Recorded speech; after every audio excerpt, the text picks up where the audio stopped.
ちなみにフラッシー花粉症なんですか？あ、もしね、結構ね、ちっちゃい頃から花粉症だしな。卒業式のシーズンになるともうちょっと鼻血にブッシャーしてるらしい。鼻ないですよ。言っちゃった。マジか。それ言っちゃったの。それ言っちゃったらしい。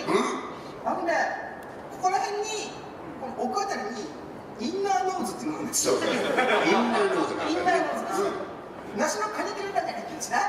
さあさあ。話そこからちょっとブシャってるんだしな。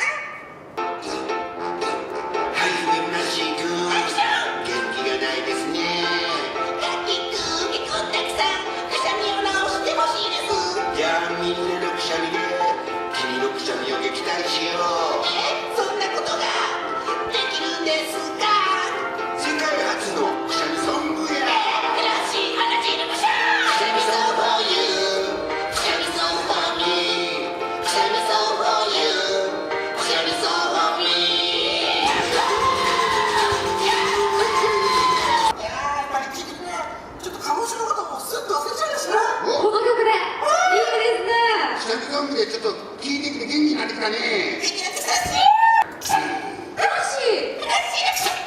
多分ね、果汁がね、23% 未満のものを鼻汁っていうらしい。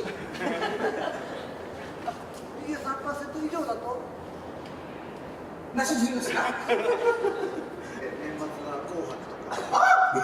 いいですね。またデュエットで。ただNHK やからね。そうか。NHK がそれでも厳しいですな。コンタクトちゃんっていうのはちょっと厳しいかな。